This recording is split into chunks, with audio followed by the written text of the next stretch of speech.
Namaste and good morning, everyone. I have the privilege and the honour of talking today with Professor Dr. Ramesh Chand. He is an internationally renowned agricultural economist and policymaker who has since 2015 been a member of the Government of India's premier think tank, the National Institution for Transforming India, also known as NITI Aayog. Over an illustrious career, Dr. Ramesh has been actively engaged in policy research and formulation in relation to agriculture, land and water resources, the Sustainable Development Goals, poverty alleviation, smallholder development, food security and trade. He has contributed to key international research, development and policy bodies, including the World Economic Forum, FAO and UNDP, and the World Bank, as well as being for many years India's nodal officer for agriculture for SAARC, the South Asian Association for Regional Cooperation. Currently, Dr. Ramesh serves as a member of the Integrated Partnership Board of the CGIAR and of the Policy Advisory Council of the Australian Centre for International Agricultural Research. Dr. Rameshji, thank you very much for your time today. Thank you for having me here. As we've reviewed, the theme of this dialogue next is Take It to the Farmer. And we know that developing locally adapted innovations and technologies is a challenging thing to do, but it's perhaps an easier task than ensuring their widespread uptake and adoption by farmers who are understandably risk averse. Based on your rich experience as a key policymaker in India and internationally, can you highlight one or two ways in which policymakers can facilitate the wider uptake of agricultural innovations and technologies by smallholder farmers? Thank you, Alisan. Though it looks so obvious that technology is developed for farmers, why it should not be taken for farmers, but still it happens that scientists tell us my variety has a yield potential of 6 tons per hectare, but at farmer field you have 3 tons or 4 tons. I can't go into details, but I would like to say any technology that is not taken to farmer is a complete waste. And any delay in taking that technology to farmer is a partial waste. Because every technology has a life. Suppose it has a life of 20 years, you delay it by 5 years, so its 25% potential is gone. Now coming to what kind of policy help is given to take technology to farmer, I would put it in 2 categories. One is that conventional approaches, person-to-person extensions. In India, we have a very vast network which connect Central Ministry of Agriculture and ICAR with foot soldier extension worker working at village level or at least up to block level. We have those network. We have Krishi Vigyan Kendras, and state level we have agriculture technology management agencies. So this is one set of approach that we make lot of investment in extension. Second is by promoting the inputs in which technology is embodied. Like if you have developed a varieties for higher yield or for resistance, it is embodied in seed. So we are helping in seed promotion, sometime giving some sort of subsidy also on seeds, but again having public institutions which take that seed to the farmer. This is the second approach, and these two come under the traditional category, conventional category. Of late, we are relying more and more on digital technologies. You know that India is a global power in digital technology, making use of ICT, and that has been made possible by providing broadband connectivity to far-flung area to all the villages. In India, we have 644,000 villages, and I am happy to share that we have provided broadband connectivity to 632,000 villages. Only 2.5% of village remains. So those farmers, they have access to 4G, they can access through Wi-Fi app and those kind of things. So this is, I would say, modern kind of approach which is used. Along with this, in 2015, we started a TV channel which is exclusively for farmer. We call it DD Kisan. So 24 hours, they are showing the telecast where scientists from NARS, other experts, they are sending their messages to the farmer. This is another way. I feel happy to share that that in DD Kisan, we have programs here mainly in Hindi, but we have 2 AI anchors. So those 2 AI anchors, they translate the content in 50 languages, which cover not only languages of India, even some of the languages of our neighboring country. So these are the 2 approaches, conventional and modern digital-based approach for taking technology to farmers. Thank you, sir. And it's great to see this maintaining effective traditional practices combined with such innovation. Focusing on climate change, and Dr. Jat earlier this morning highlighted the challenges of climate change that farmers today are facing across India. What do you see as the most pressing issues for Indian farmers in the near term, and how is the Indian government supporting and empowering farmers to increase their resilience and reduce exposure to climate change related risks? One is some of the achievements of Indian agriculture have not yet come in the popular literature, not even in professional literatures. Last month I was to go for a UN Food Security Summit, so I prepared something on Indian agriculture. I was amazed to find that contrary to the belief that climate change is making Indian agriculture vulnerable, all those things, I was amazed to see that over time the resilience of Indian agriculture has improved considerably. Those of you who understand technical concept, that I calculated it from standard deviation in annual rate of growth. So in last 10 years, not in 1 year our agriculture growth has become negative.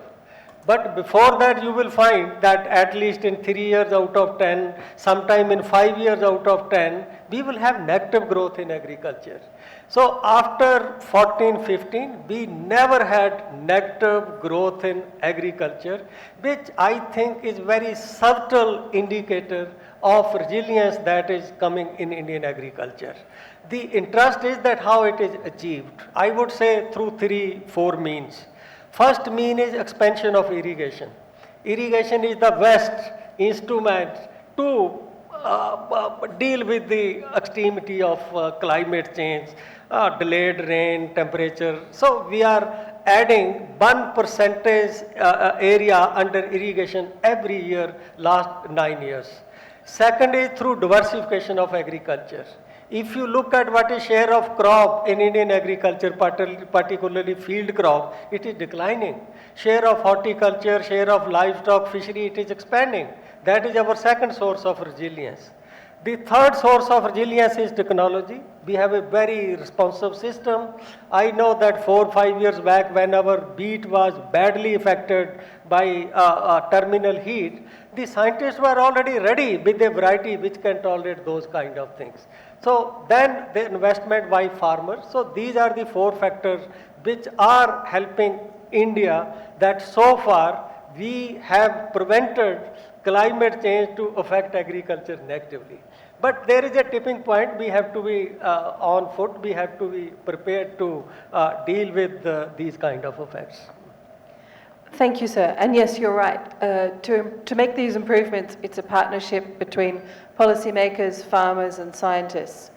India's world-class agricultural research capacity is deployed across all of the nation's agroecologies, from the tropical wetlands of Kerala and Tamil Nadu to the hills of Jammu and Kashmir, and encompassing both the rain-fed regions and the food bowl of the Indo-Gangetic plains, where irrigation is much more widely used.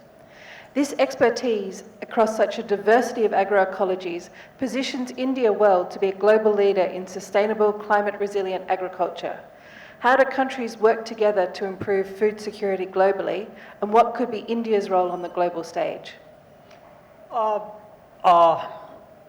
Since beginning means post-colonial period, India has adopted an approach of working with underdeveloped country, developing country, but we now call global south, in the true spirit of what is echoed at so many places, Vasudevam Kutumbakam, that entire humanity is one. So we never gave primacy to mercantilist approach or to trade approach. Whatever technology we have in our public sector, we have been freely sharing. The examples of these were echoed during G20 presidency of India 2-3 years back. We proposed new initiative Maharishi, under which millers and other kind of thing, that global excellence, center of excellence on resilient crop. And also India has been sharing its expertise in digital technologies with other developing countries.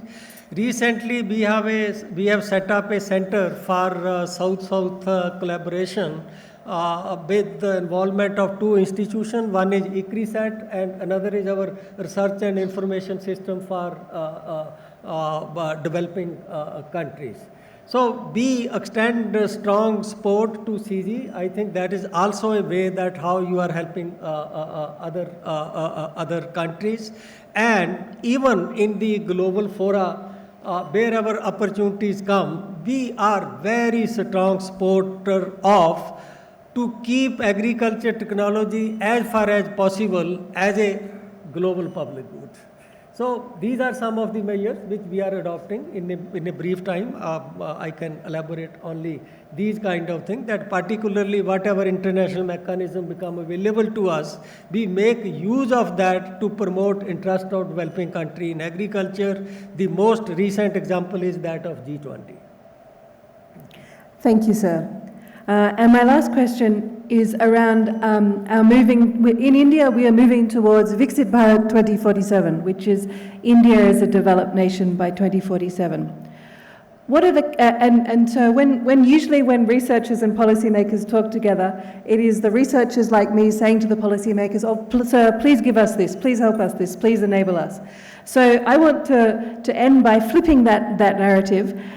As we are moving towards Viksit Bharat, what are the key ways in which the agricultural research and development community can better support policymakers to achieve national and regional goals? So how can we as scientists help you, sir? First of all, we need to know what is in quantitative terms meant by Viksit Bharat. What is meant by Viksit Bharat is that by 2047 we have to raise our per capita income sevenfold. We have to see to it that average income of this country, which at present is $2,700, it reaches 13 or 14,000 US dollars. This requires that our economy should grow by 8%. The second dimension of Viksit Bharat is that we not only want our economy to grow, we want that everybody has a share in that prosperity. The standard of living of everyone improves. It is not that few big industrial houses, their growth rate is 20%, therefore India's economy is 8%. It is not like that. So one is growth and second is inclusive development, Sabka Vikas. For both these goals, agriculture is critical in the sense that agriculture is the second biggest contributor to national income after some services sector. It contributes 1/6 of national economy. And the calculation which I did in my organization, that if we have to achieve 8% growth rate, we must achieve 5% growth rate in agriculture. We have already reached 4.5%. 5% is not far. In fact, sometime I talk with the experts in other sectors that agriculture will do what it is required to do, but challenge is for you people to see that you do your part. Then second is that 46% population is employed in agriculture. And there are studies, including mine, which show that if agriculture income or agriculture growth is increased, accelerated by 1%, its impact on poverty reduction is several times compared to what is the effect of growth in non-agriculture sector or manufacturing sector. Third, which is very big important, that India is witnessing a silent revolution where women are entering into workforce in very large number. I am monitoring these numbers. 7 years back, only 16.5% of total population of women was in workforce. Today, that proportion has reached to 31%. So you just imagine, and through agriculture, we are moving toward achieving our goal of SDGs. For the first time, our poverty has come down from 10 years back, 22%, now it is around 7%. It mostly happens because of growth rate in agriculture. Second is, if you look at hunger, the published data, estimate from India has not come, but FAO shows that there is a significant reduction. Third, as I mentioned, empowerment of women and a problem like climate change. So agriculture, as in the previous lecture, Dr. Pradha mentioned, that Bharat Krishi Pradhan Desh hai.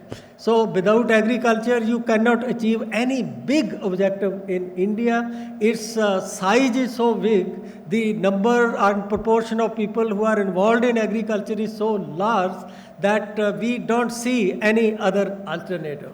Rather, manufacturing and other kind of activities are now going for AI and other kind of thing, because of which their output elasticity for employment is declining. So agriculture has a big responsibility also, and I feel happy to say that agriculture is close to the growth rate which is needed to achieve the objective of Viksit Bharat. Thank you, sir. It's great to know that we are on track, that the hard work is leading in the right direction, and it's also great to know that this Take It to the Farmer is going to lead us to Viksit Bharat, and it's going to lead us not only to poverty alleviation, but towards this modernisation of the state. Dr. Ramesh Chandji, thank you very much for your time this morning. Thank you.